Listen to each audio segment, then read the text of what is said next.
This week on Adventist News Network, heart surgery for underserved patients in Fiji. Humanitarian relief in Guatemala. And a new book reflects on the Chilean mining disaster 1 year later. These stories and more coming up.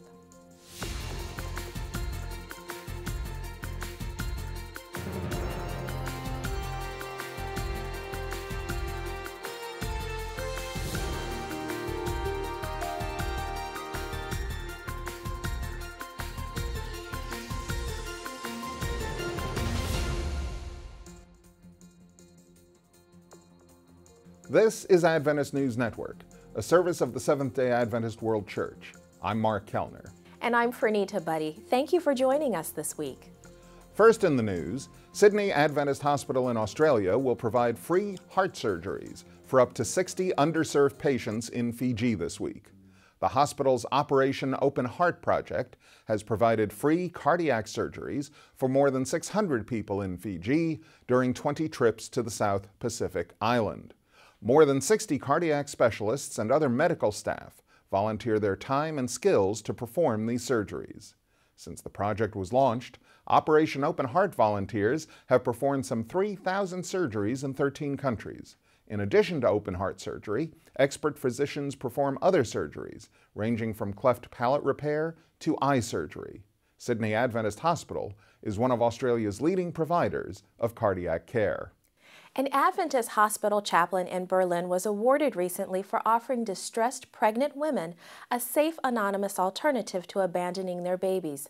Waldfriede Adventist Hospital chaplain Gabriel Stangl received Germany's Medal of Merit for operating what hospital staff call the cradle. The project allows women to leave their babies in a cradle behind the hospital clinic. Sensors trigger a delay alarm so the mother has time to leave before the staff is alerted. The baby is immediately placed under medical care in the hospital's nursery. If the mother doesn't reclaim her child within 8 weeks, the baby is put up for adoption.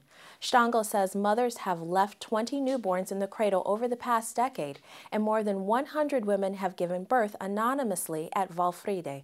Stangl says 95% of these women find the courage to identify themselves after undergoing therapy. While she says 2/3 still give up their babies for adoption, many women decide they want to give their baby the chance to connect with its mother in later life. Stangl previously earned the Association of Adventist Women's Women of the Year award.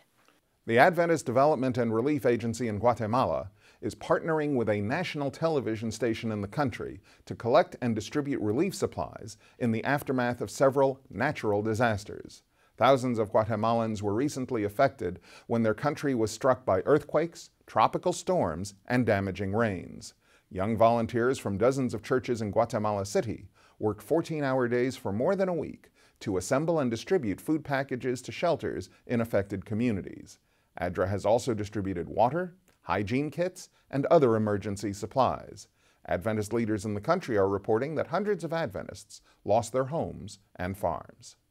For Adventists in Australia, small donations are adding up to a lot of good.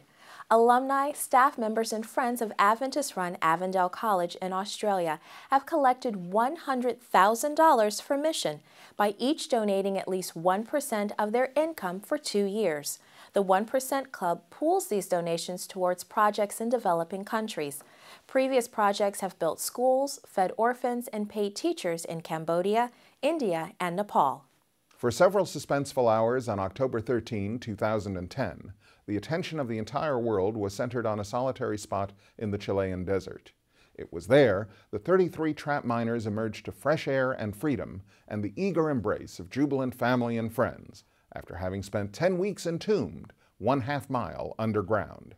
Their emergence brought an end to the greatest mine rescue of all time. This week, the book Hope Underground was launched. The story, as told to writers Mario Veloso and Jeanette Windle, records the personal journey and spiritual involvement of a local, unassuming minister with the miners and their families, in a series of circumstances that would change his life forever.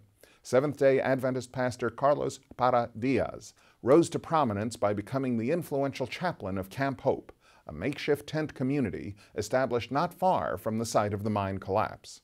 We were able to speak with Marcos Cruz, the publisher of Hope Underground. Marcos, how did you get involved with this project? As a Christian publisher, I am constantly looking for inspiring stories.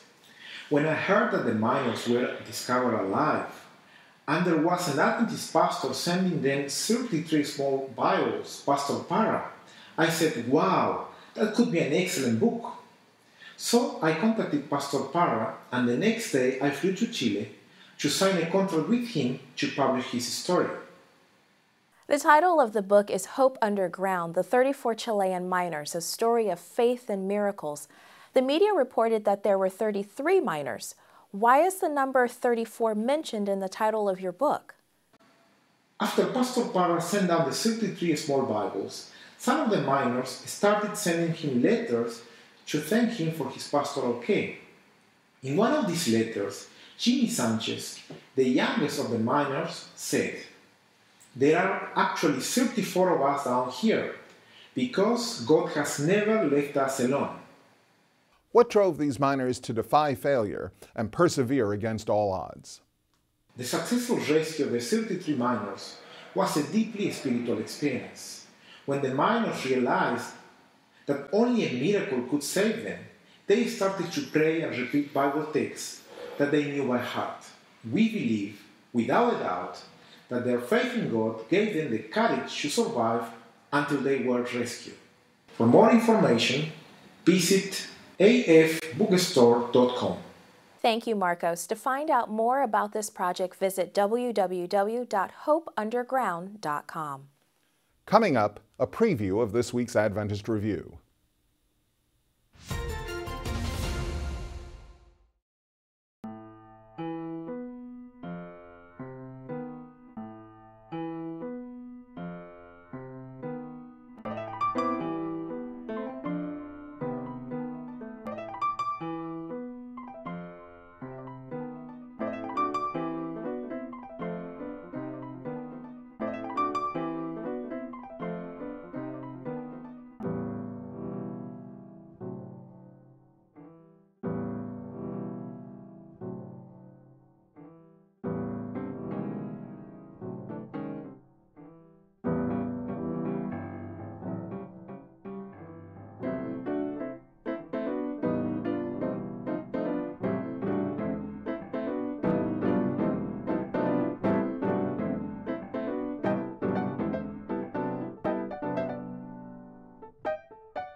Welcome back. Here's Jean-Luc Luzeau with a preview of this week's issue of Adventist Review.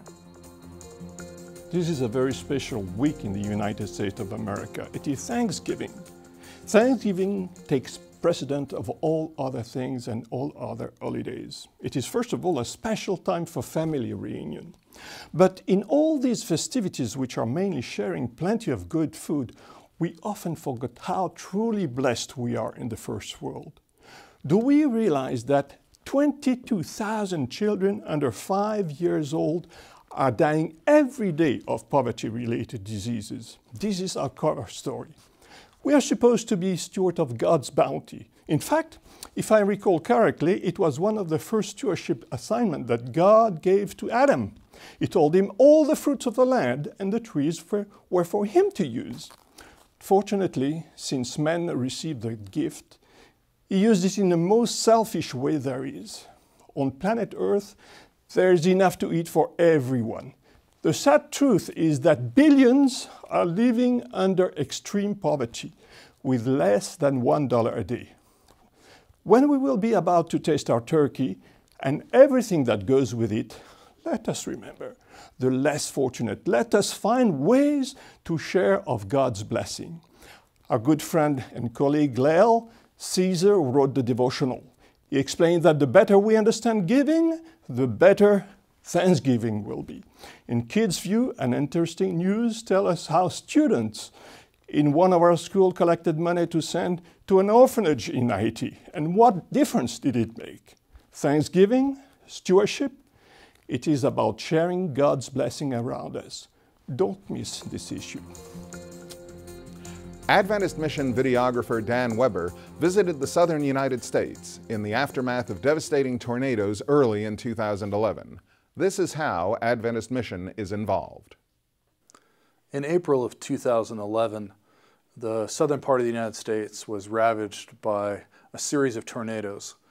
The worst damage was done in the state of Alabama. And I wanted to take a look at how did the Adventist Church respond to this? What did Adventist members do? What did churches do? What did the organized church as a whole do to respond to this horrible disaster? Hundreds of homes were destroyed, lives were lost. And so I decided to go to Birmingham, Alabama, and take a look and see what happened there. On a church basis, several of the churches in the community there directly responded right away. They went out, they helped clean up, they gathered supplies.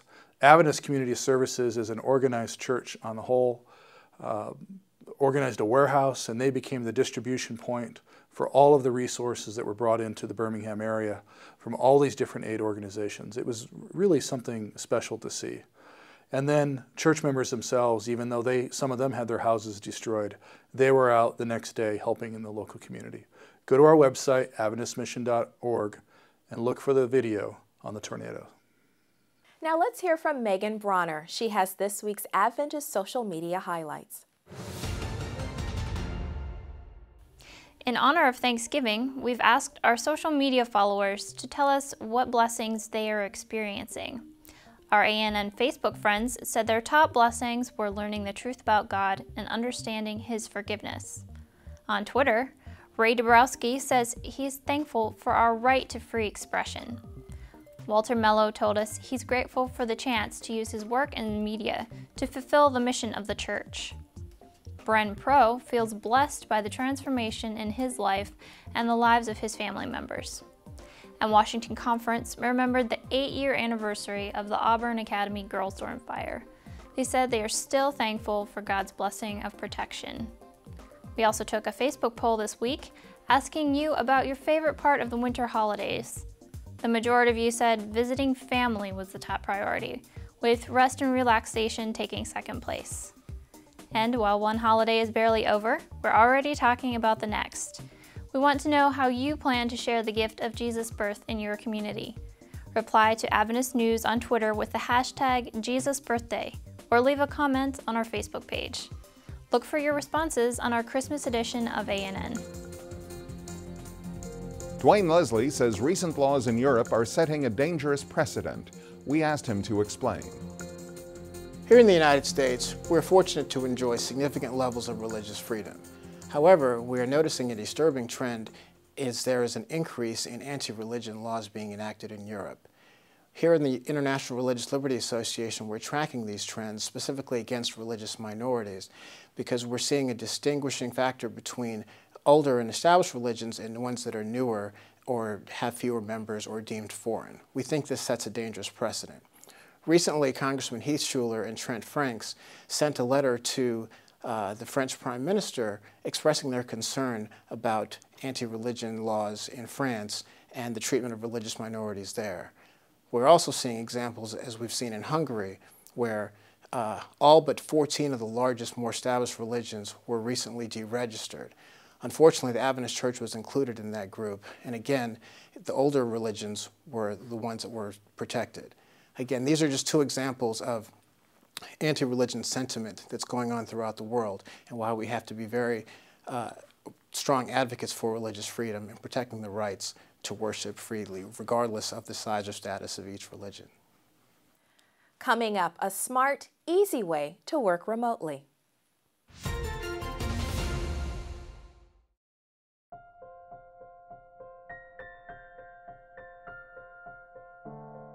When reading The Great Hope, this section really caught my attention.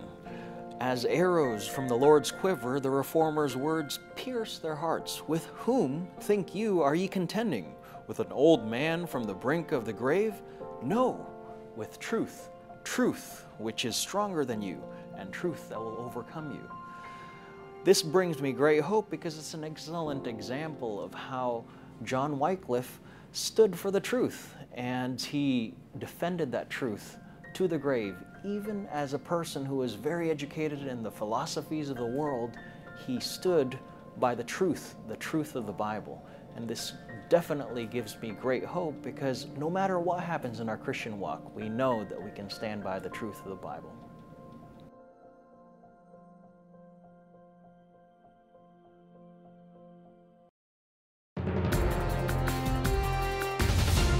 Welcome back. Are you constantly emailing yourself files from work to finish at home? Here's John Beckett with a more efficient way to work remotely. Have you ever been frustrated when sending or receiving email attachments? Have you ever wondered whether the document on your laptop or desktop is the newest version?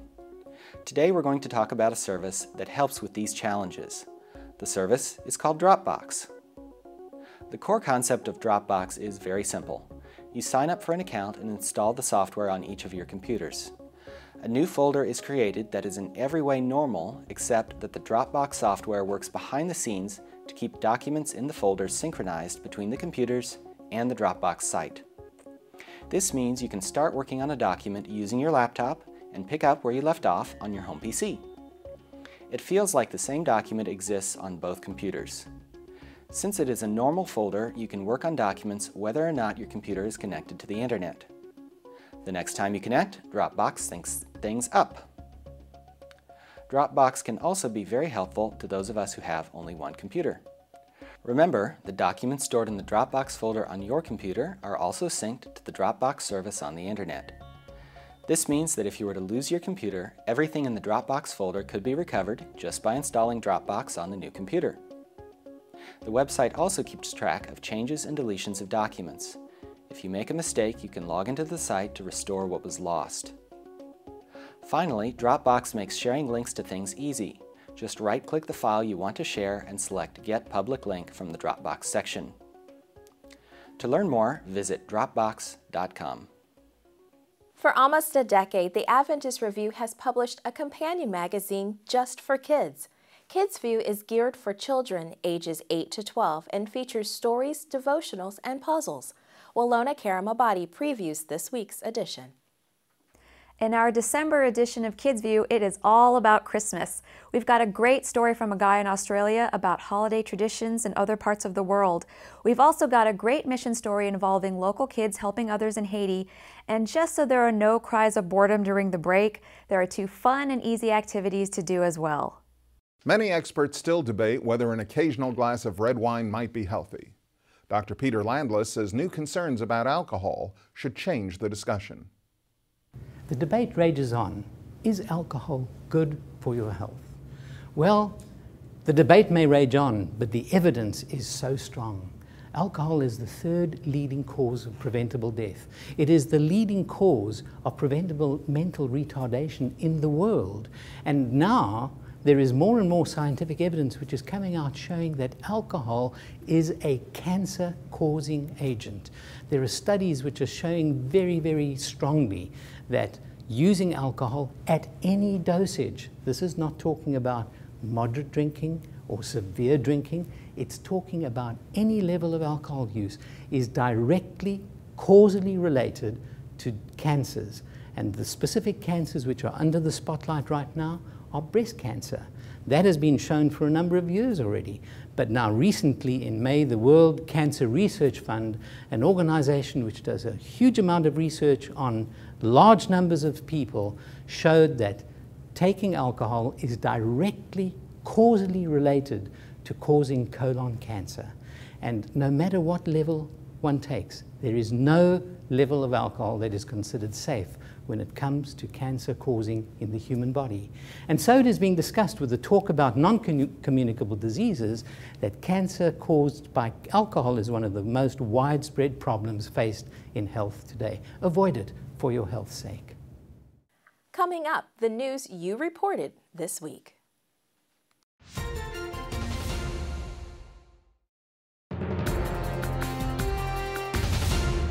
Welcome back. Here's Sergio Gonzalez with this week's iShare Report. Welcome to iShare, where you bring the news to us. This week, iShare reporter Michalista Riibako sends us the story of her family in the Solomon Islands, who recently joined the Seventh-day Adventist Church. Michalista tells us about her relative James, who recently joined the Seventh-day Adventist vocational school in the country. While going to school, he decided to become a Christian. He told his family about his new faith, and today, most of his village belongs to the Seventh-day Adventist Church. James's father, Deo Kalema, a former traditional priest, was baptized just last year. Michelista asked for her fellow church members to please remember the village of Arakoko in their prayers. Our other iShare story this week comes to us from Tottenham, England, where church members brought some Adventist flavor to a community food festival.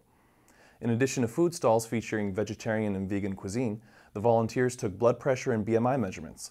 The church members also gave away free literature and sold winter clothes for the underprivileged at affordable prices. iShare reporter Angela Hunter said many of the 20,000 community members who attended the fair were very impressed with the church's contributions.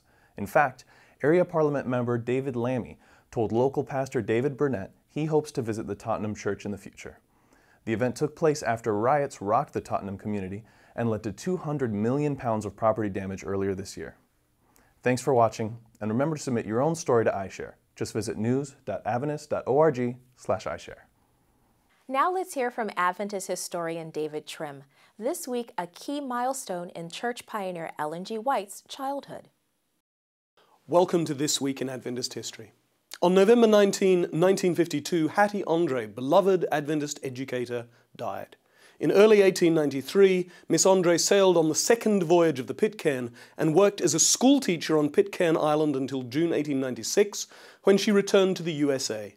She taught at Oakwood College for 2 years. Then, in 1899, Ellen White asked her to join the staff of the new Australasian Missionary College in Australia. She taught there from February 1900 until late 1908, returning to the United States again in 1909, where she became Dean of Women at Pacific Union College, a post she held until June 1920. And she then served as Bible teacher in the Hinsdale School of Nursing and Hinsdale Academy until she retired in 1929. On November 23 in 1969, Benghazi Adventist Hospital, Libya, was nationalized by the new revolutionary regime of Muammar al-Gaddafi. It was the only outpost of Adventism in Libya, and with the expulsion of its mostly foreign staff, no Adventists were left in the country. On November 25 in 1884, Ellen White wrote in the Review and Herald about how, in October 1836, she had been injured by a stone thrown by a childhood classmate. She described the incident and observed, "The cruel blow which blighted the joys of earth was the means of turning my eyes to heaven. I might never have known Jesus had the sorrow that clouded my early years not led me to seek comfort in him." And that was This Week in Adventist History. Thanks for joining us for Adventist News Network. Tune in next week for more news from the headquarters of the Seventh-day Adventist Church. I'm Mark Kellner. And I'm Fernita Buddy. And as always, visit news.adventist.org for daily news and videos. Until next week, God bless.